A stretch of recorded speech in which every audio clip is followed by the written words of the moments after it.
Hello, and thank you for joining us today in our study of the book of Mark. Today we're in Mark chapter 6.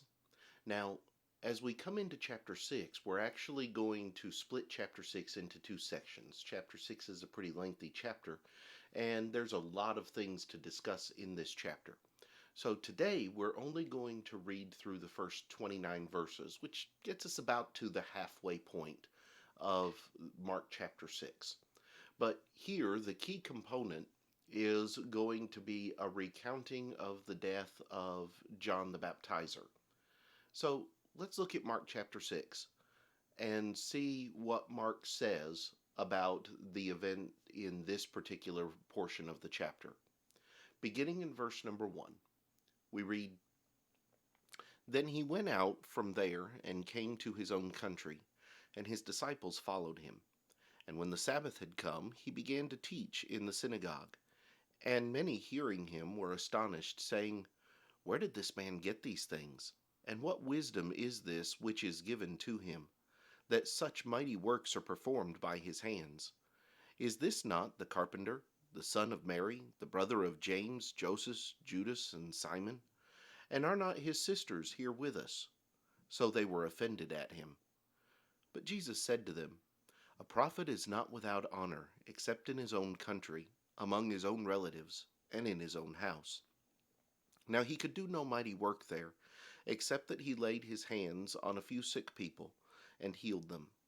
And he marveled because of their unbelief. And he went about the villages in a circuit, teaching. And he called the 12 to himself, and began to send them out 2 by 2, and gave them power over unclean spirits, and commanded them to take nothing but for the journey except a staff, no bag, no bread, no copper in their money belts, but to wear sandals, and not to put on 2 tunics. Also he said to them, In whatever place you enter a house, stay there till you depart from that place. And whoever will not receive you nor hear you, when you depart from there, shake off the dust under your feet as a testimony against them. Assuredly I say to you, it will be more tolerable for Sodom and Gomorrah in the day of judgment than for that city. So they went out and preached that many people should repent. And they cast out many demons, and anointed with oil many who were sick, and healed them. Now King Herod heard of him, for his name had become well known. And he said, John the Baptist is risen from the dead, and therefore these powers are at work in him. Others said, It is Elijah. And others said, It is the prophet, or like one of the prophets. But when Herod heard, he said, This is John, whom I beheaded. He has been raised from the dead. For Herod himself had sent and laid hold of John, and bound him in prison for the sake of Herodias his brother Philip's wife. For he had married her, because John had said to Herod, It is not lawful for you to have your brother's wife. Therefore Herodias held it against him and wanted to kill him. But she could not, for Herod feared John, knowing that he was a just and holy man, and he protected him. And when he heard him, he did many things, and heard him gladly. Then an opportune day came when Herod on his birthday gave a feast for his nobles, the high officers, and the chief men of Galilee.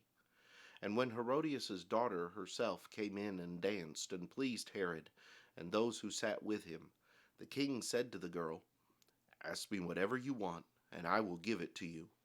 He also swore to her, Whatever you ask me, I will give you, up to half of my kingdom. So she went out and said to her mother, What shall I ask?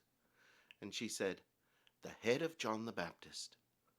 Immediately she came in with haste to the king and asked, saying, I want you to give me at once the head of John the Baptist on a platter. And the king was exceedingly sorry.